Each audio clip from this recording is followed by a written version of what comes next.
Hi, my name is Natalie. I'm a participant of the project thekmarket.com. In this video tutorial, I will shortly explain two sensitive issues: plagiarism and copyright infringement. The following information is an essential minimum to know for a creative person who uses downloads from the internet. When making my own video tutorials, I use numerous digital images, animations, drawings, and sounds to spice up the content. I try to use my own assets as much as possible, like my own camcorder footage, photo images, or animations. Though frequently I wish to use some nice assets which were not created by me. Very often I get such assets from the internet, yet I always keep in mind two issues: plagiarism and copyright infringement. In frame of this tutorial, I'll provide you with brief information on what plagiarism is and how to avoid it. We will discuss when copyright is applicable and how to obtain the right license to assure that acquired assets are used legally. I'll focus on downloads from the internet, so we'll check a few websites and their license agreements. Creative Commons, public domain, and model or property release aspects will also be covered.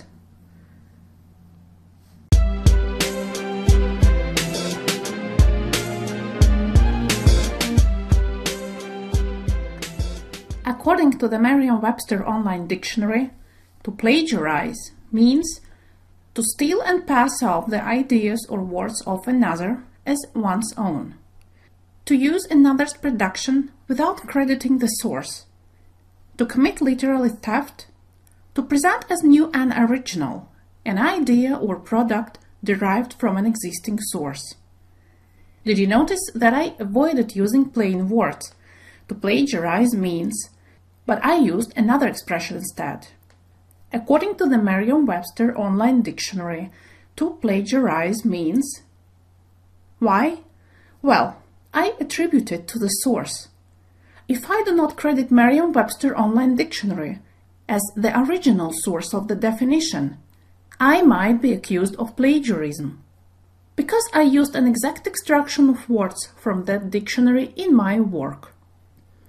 Generally speaking, if you use anything at all which was not created by you, without giving a credit to the original source or author, it will be assumed that you are the original author of an entirety, thus deceiving and misleading the public.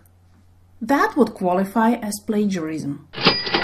How to avoid plagiarism?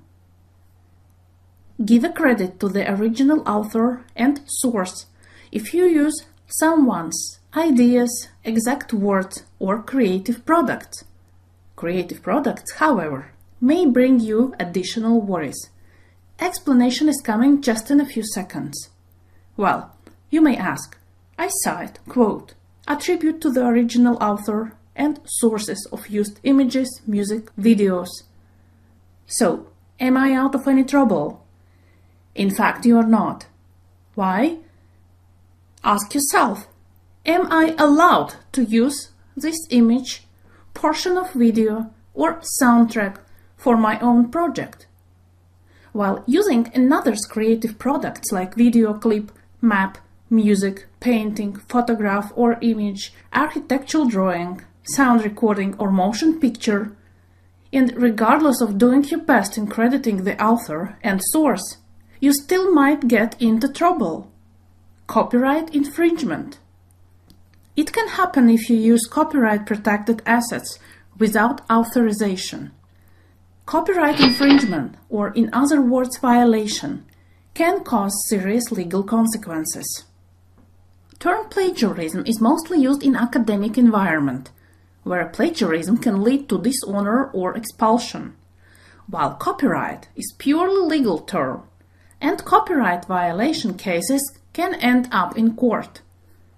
Cases of plagiarism can end up in courtroom too, but then the term plagiarism is not likely to be used. it will be rather replaced by copyright infringement of author's right for attribution or misappropriation of the work, although it depends on the country. It also depends on the exact case and the nature of the plagiarized asset. Anyway, despite of myth, reality shows that heavy cases of plagiarism can bring one to the courtroom. Well, I guess now this is the right time to take a closer look at the term copyright.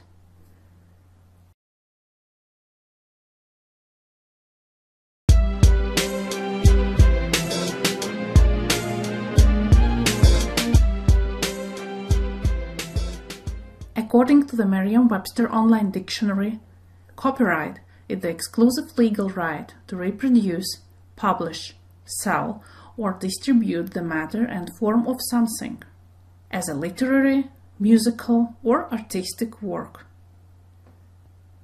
In most European countries, the term copyright covers both authors' everlasting moral rights and economic or possessive rights, while in the US, the term copyright reflects only economic rights. The creator or author of the asset automatically becomes its copyright owner upon completion of work, and according to the Berne Convention for the Protection of Literary and Artistic Works, copyright does not need to be formally registered with any governmental office. Asset becomes copyright protected upon creation or fixation, and thus such formalities as copyright notice with a special copyright symbol or all rights reserved notice are obsolete and not mandatory anymore. Yet, they are still used widely to indicate copyright-protected assets. Why? Copyright-related legislation is not fully harmonized around the world. Copyright notice can be a very useful tool to warn that an asset is subject to copyright, for identifying who is the copyright holder, whether the work was released or not, and the exact year of release. Therefore, copyright notices are still widely used. Moreover, particularly in the United States, some lawyers still recommend registering copyright with the United States Copyright Office. Important issue to remember: if you do not see a copyright notice, you shall not assume that an asset is copyright-free. Work becomes copyright protected instantly upon creation. Presently, 164 countries are signatories of the Berne Convention and adopt its guidelines. However, slightly different provisions and some exceptions apply in different countries, including various terms for duration of copyright. In addition, some of these countries are also members of both the World Intellectual Property Organization Copyright Treaty and the Agreement on Trade-Related Aspects of Intellectual Property Rights, while some countries signed only one document of two or neither at all. This leads to the fact that copyright law is not fully standardized among the world countries. Copyright owner has an exclusive right to control his or her copyright-protected asset only for a certain period of time, as specified in copyright law. This amount of time and the copyright law itself differ from country to country, but in many countries copyright lasts during the life of the author plus 70 years. After that time the asset enters public domain. It becomes unprotected by copyright and free to use by everyone, with respect for the name of the original author. Please note that different conditions and duration of copyright apply for corporate works and works made for hire. Check your local copyright law for more details. I can hear your virtual objections already. Hey! But there are tons of downloadable assets on the internet in public domain, and their authors are still alive. I agree, but strictly speaking that's not public domain, but rather the nation domain. copyright holder can donate his or her asset to the public as a gesture of goodwill. So anyone can use the asset either commercially or for no profit. This idea is promoted by Creative Commons Zero, donations. Some sites specify everything on this website can be used in any way without attribution to the author or this website. Be cautious and use your best judgment when using assets from such websites. What is not subject to copyright? Copyright does not protect facts, ideas, systems, or methods of doing something, although it may protect the way these things are expressed. Copyright does not protect names, titles, slogans, logos, domain names, or short phrases, although some of these things can be protected as trademarks. Important to know, the idea itself is not a subject to copyright. Copyright protects only something fixed in any tangible medium of expression.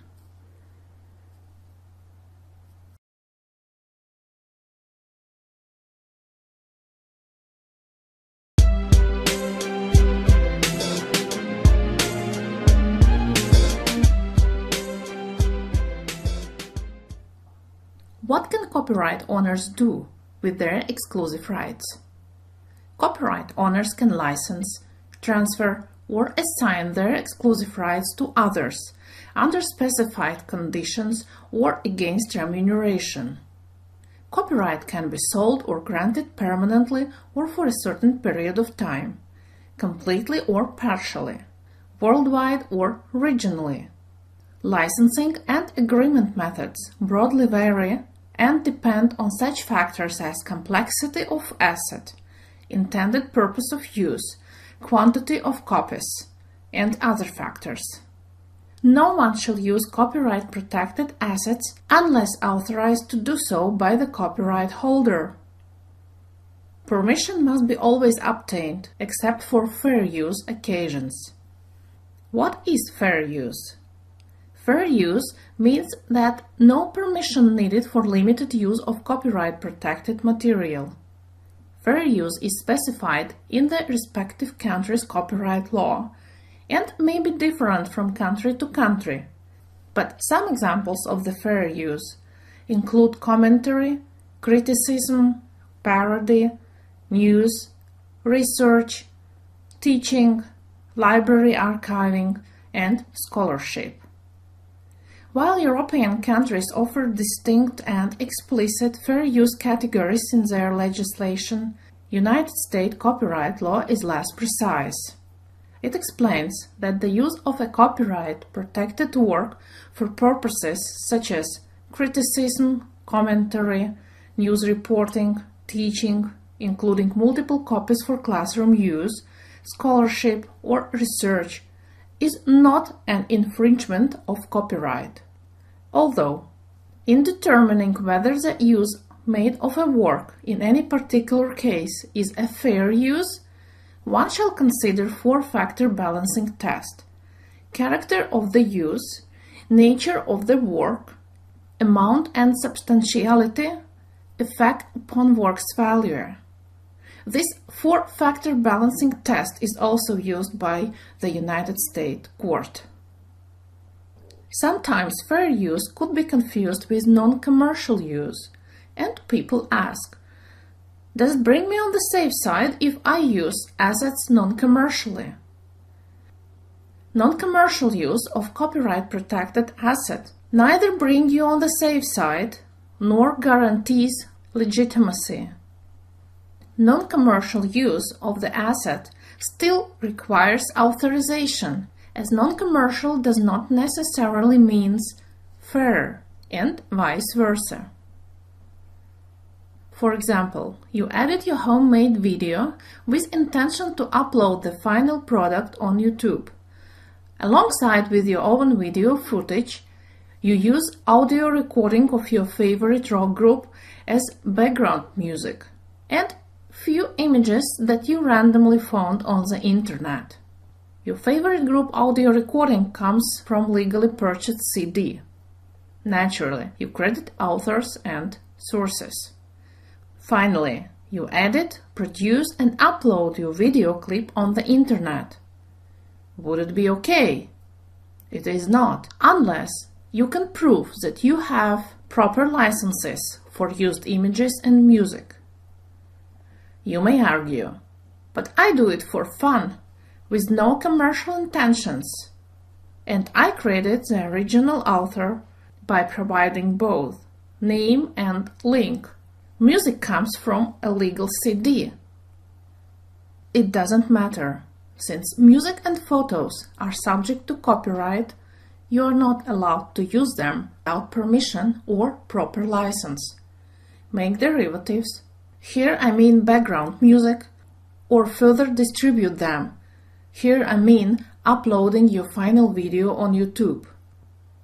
Because original authors do not get royalties for their copyright-protected assets.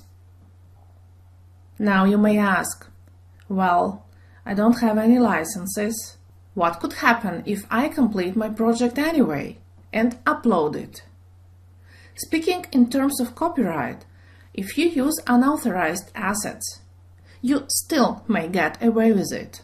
If your project does not get public exposure, or if it does, but the original author is not willing to go to the law, or when the nature of your project falls into fair use category.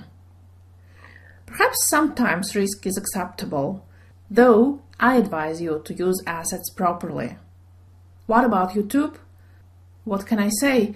They may reject your video or block it. By now, I guess some of you got totally frustrated. What should I do if I want to use someone else's assets the legal way? There are three possibilities.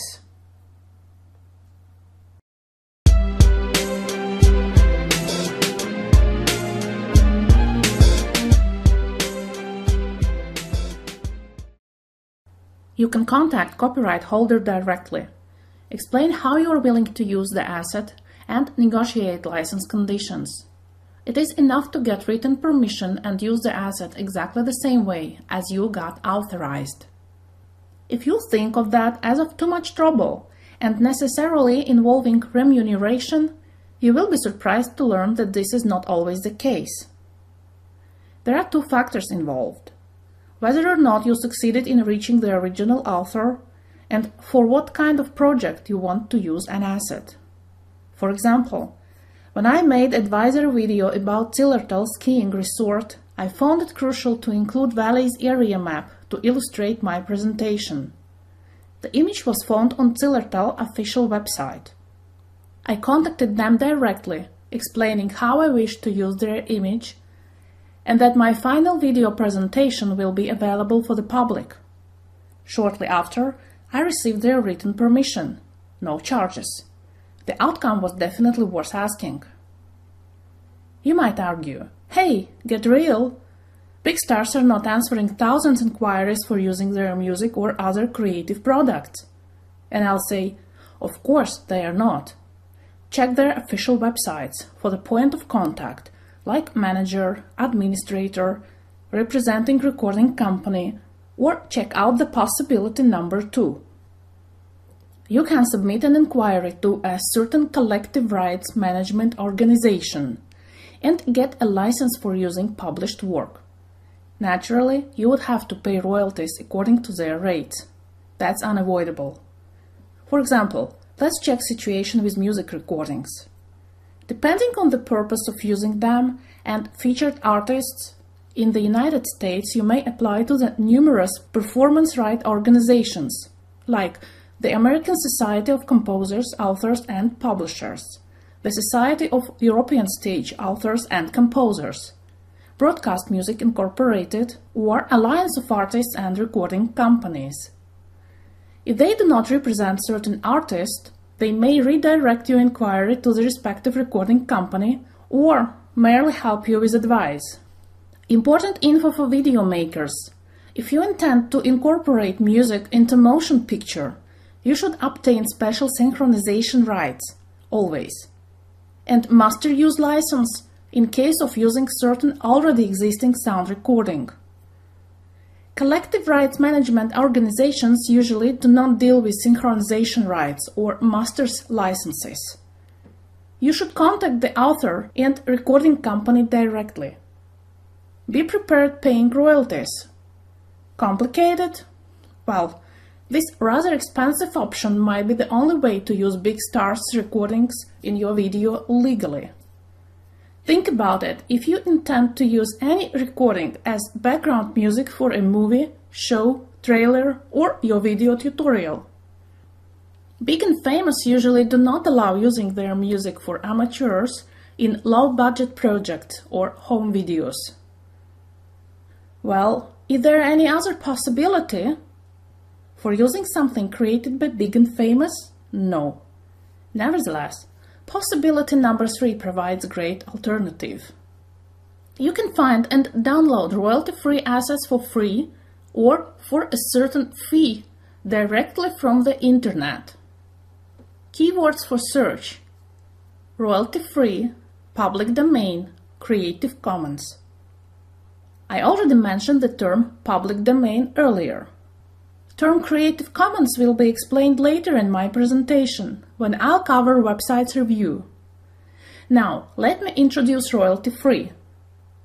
Many people wonder, royalty-free? Why should I pay for the download? Royalty-free means the right to use copyright-protected asset numerous times, without payment to the copyright holder every time when you use the asset. Such right comes with a license. Asset can be purchased, or the asset might be given away to you for free. In any case, then you are authorized to use an asset numerous times based on the conditions as stated in license agreement. My advice: take your time to research and find a few trusted sources of royalty-free and public domain assets. Check license agreements carefully. I prefer websites that clearly state the type of license for their assets. It might take some time, but finally you'll get rewarded with tons of legal assets and the feeling of peace and security. You'll be able to download astonishing royalty-free assets for free or for a small fee, and use them for pretty much anything, including commercial projects.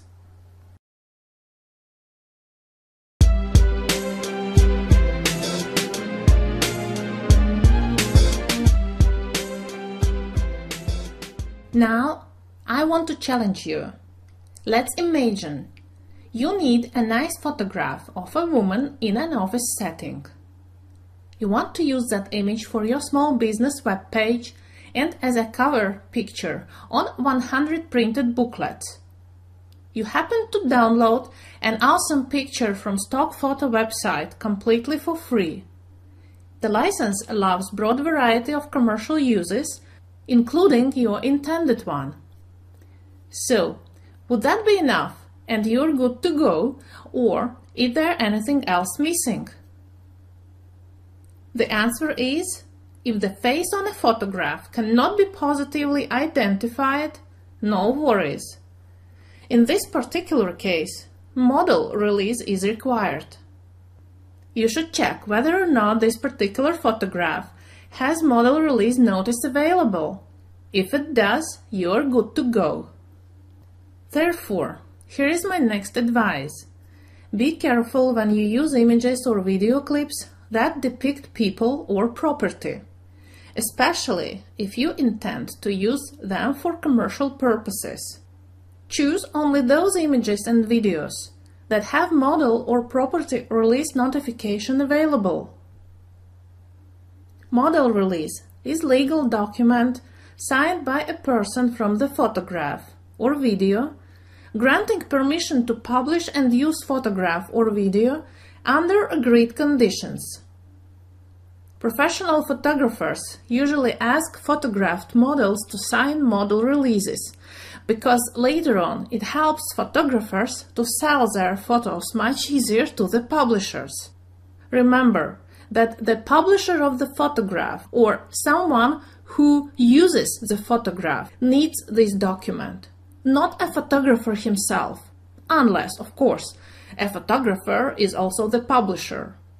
Anyway, photographers may try to sell or give away photos without any model release. It's up to the publisher or user of the photograph to be concerned about using images without signed model release documents.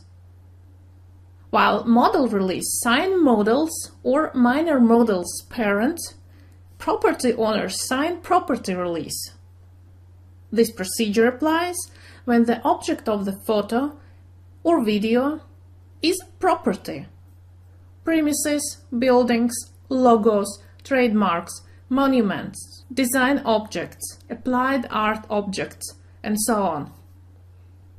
Please notice that here I am talking about such pictures or videos where the property itself is the main object of the picture or video. This concludes the theoretical portion of my presentation. If you found it useful and still eager to learn more, stay with me and we will look through a few useful websites. I'll focus on their licensing specifications and model release issue. I'll also show you examples of how I incorporate downloaded assets into my own video tutorials.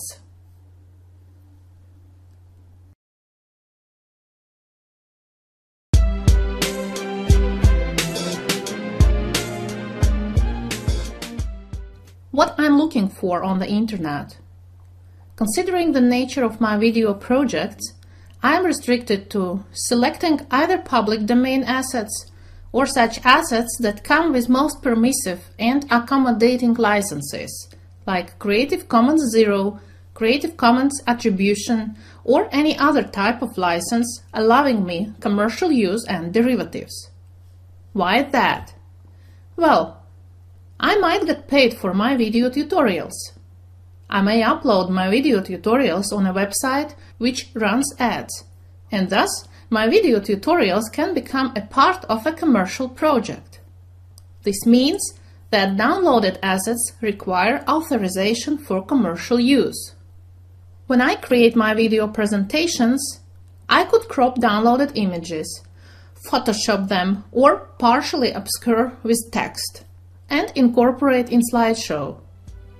I could use the downloaded soundtrack only partially as background music or to remix it. All that I've just mentioned would qualify as derivatives or modifications, and therefore I must ensure that the license allows modifications. In order to avoid any ambiguities and too many restrictions, I use either public domain assets or only such assets that clearly authorize commercial use and derivatives. Now, when it's clear what to look for, next question is where? Let's check some internet resources and find out what they offer.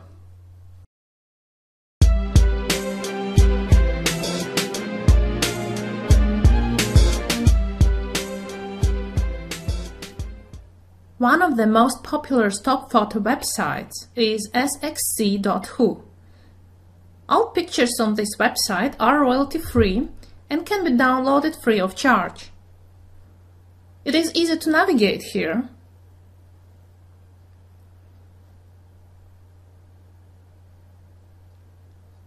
Let me select one picture randomly. This site does not use any standardized type of licenses. They've created their own license instead. License agreement can be found right under the image and also in the upper right-hand corner of the page. Since all the photos are released under the same type of license, let's check it more closely. As you see, they allow commercial use and derivatives. But at the same time, there are important limitations. For example, it is not allowed to use an image for advertising if it depicts an identifiable person. Selling or redistribution of the image on standalone basis is prohibited. An image should not be used as part of trademark, service mark, or logo. Further down the page, you can see a list of other commercial uses that require special permission.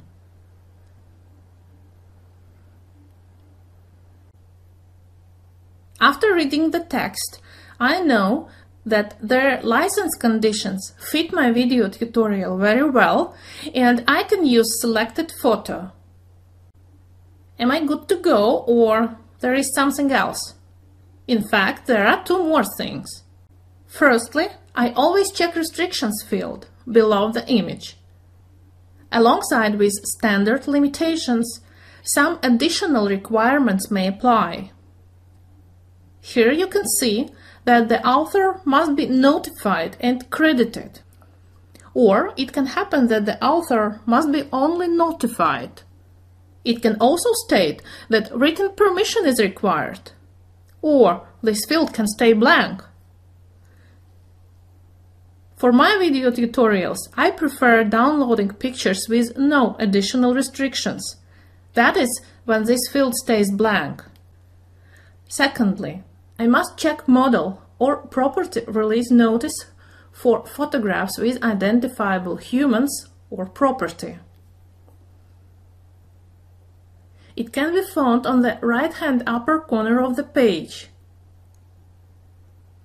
So, everything is alright, and I can download the picture.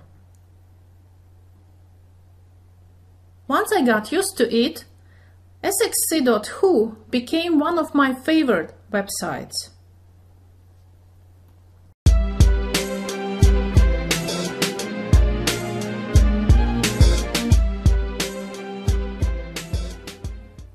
Flickr.com is another popular stock photo website. Here you can find numerous free photos issued under Creative Commons licenses. Check their Creative Commons section, which can be found on the top of the homepage under Explore. What are Creative Commons? In contrary to all rights reserved, Creative Commons offers a standardized set of licenses based on some rights reserved idea. For example, here you can see all 6 license types: attribution, attribution no derivatives, attribution non-commercial no derivatives, and so on. In the right-hand upper corner, they provide a link to the Creative Commons homepage, so one can easily learn more about these licenses. Normally, I look for the most accommodating type of license, attribution. I find it really awesome how easy it is to navigate here, as I can find images right under the announced type of license. I press See More.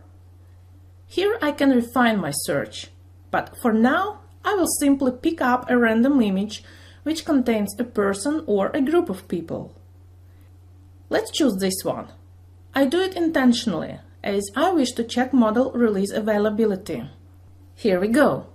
So, what can I do with this image? Let's verify the license agreement. As expected, it is Creative Commons Attribution License. Commercial use and derivatives are allowed as long as I attribute to the author. That sounds great, yet I'm not safe to use it. Why? Even though an attribution license allows me to use an asset, it does not cover model or property release. Well, now when I'm aware about it, what should I do?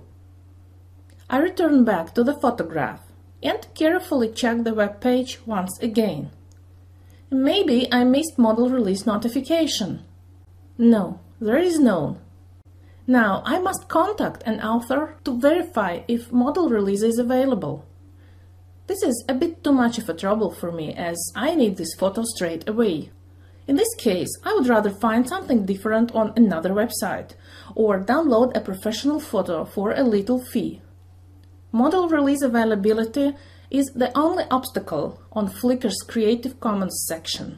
Other than that, this is a great source for your creative inspiration. Before we go and check more websites, let me show you another great feature on Flickr.com. they have a unique The Commons section, which contains various images uploaded by museums, libraries, and governmental institutions. You can find it right next to the Creative Commons section. Here you can see participating parties. I select NASA and pick up one image. You can check license agreement next to the image. For example, NASA allows commercial use, but it must not explicitly or implicitly convey NASA's endorsement of commercial goods or services. Well, it fits the spirit of my video tutorials perfectly, and I can use this image for my video presentation.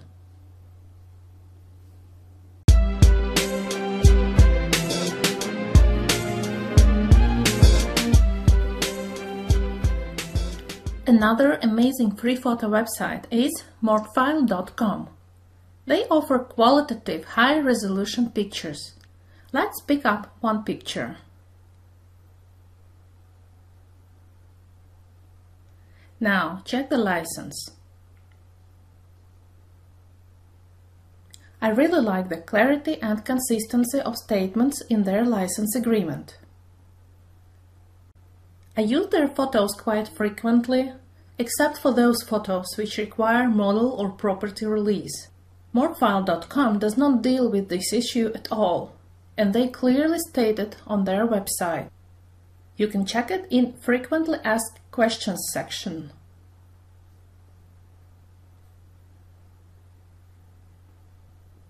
Let's find it.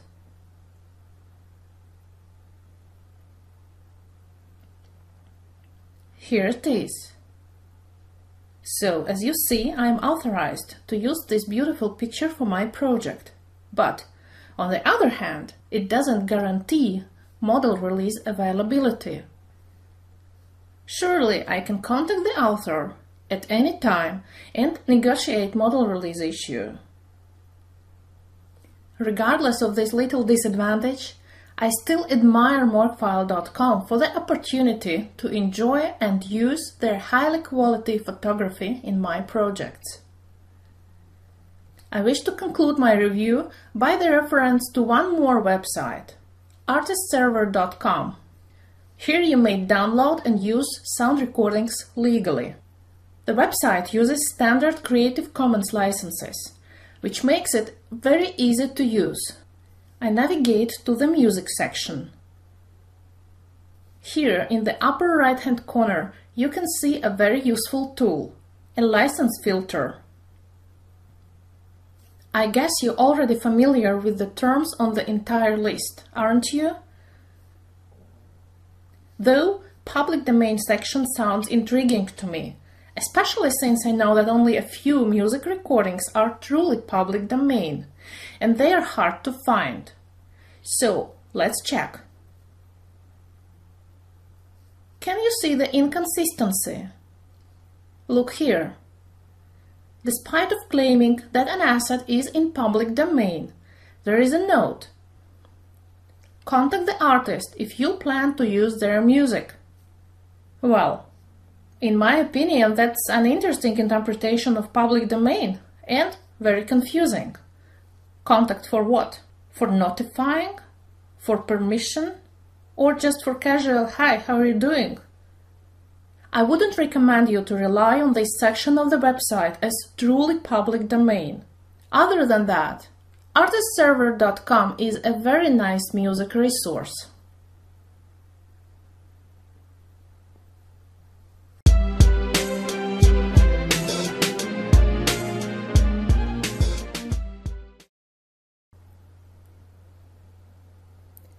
In conclusion, here is my final advice and summary on how to legally use downloaded assets for making your own video tutorials.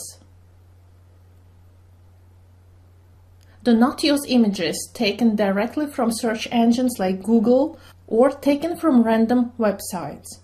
Always search for licensed images. Do not use images or video of identifiable people or property unless the source provides trustworthy model or property release notice.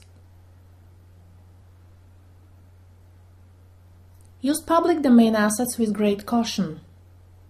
Although the idea of public domain constitutes that everything out there is copyright-free and can be used for any purpose with a respect for the original author, I advise you to double-check terms of use at any web page which claims to host public domain assets.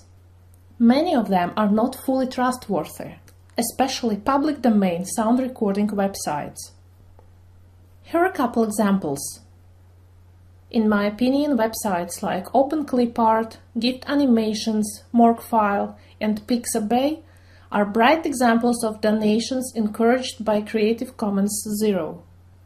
You can use their assets for anything without attribution, of course, if that was specifically mentioned on the website. Please note that model release issue can be very sensitive, like on morguefile.com. Here you can see how I use photos from those sites without any attribution. That's okay to do so if that was specifically allowed. Naturally, you may promote these nice resources by crediting them when feasible. The comments section on Flickr.com also contains a lot of images which are known to be in public domain, yet they can be a part of a museum collection. You should check very carefully what kind of limitations and restrictions are reinforced by every individual institution to use them. Sometimes only non-commercial use is permitted, attribution is required, and no model release guaranteed, while some institutions allow free of charge commercial use of their collection with some limitations. Some institutions, for example Brooklyn Museum, may charge you a certain fee for commercial use of their photographs. That would mean I can't use any of the photos by Brooklyn Museum in this particular presentation unless I inquire for them and pay a certain fee. Take a look at how I use photos from Flickr.com, the Comments section. Attribution line is a must. When using Creative Commons section on Flickr.com or any other asset under Creative Commons license, make sure that the license type is appropriate for the nature of your project. Attribution line is compulsory. Creative Commons Zero, Creative Commons Attribution, and Creative Commons Attribution No Derivatives are the most accommodating licenses and are suitable for commercial use. In order to fulfill Creative Commons licensing requirements, you must provide the name of the author, the source, and the type of license. It must be visible. Please take a look at how I managed the attribution line to the image which I used as a background for the particular slide. I provide author's name, source, and the type of license. Purchased royalty-free assets from websites like iStockPhoto, Dreamstime, or Shutterstock can be used for a broad variety of commercial purposes and are always safe to use. They offer stock photos, video clips, illustrations, and vectors. You pay your money, they do their job on making sure that property or model release is available. Naturally, as they charge money, attribution is not imperative. Here are a few examples. Use SXC assets with great care. Always check whether or not additional restrictions apply. They can be found next to Download button. Act accordingly. Do not upload the image if you disagree with additional restrictions. Important to remember, according to SXC license, you may not use the image to endorse products and services if it depicts a person, which can be understood as advertising purposes. The following restrictions can apply. Standard restrictions. Standard restrictions and author must be notified upon use. Standard restrictions and author must be notified and credited upon use. Standard restrictions and written permission needed from the author. Organize your downloaded assets so that you could easily provide reference should any question arise concerning copyright. The kmarket.com administration can ask you to provide references to the used sources. You should be ready to submit the full list, including links to used assets. Take a look at how I keep track on what I've used for this presentation. Here comes the very last challenge. Take a look at all these pictures. They all come from different sources. Some of them appear with visible attribution lines, while some are not. But what is in common for all of them? The fact that I may use them in this particular project legally, and I enjoy feeling safe. How do I know?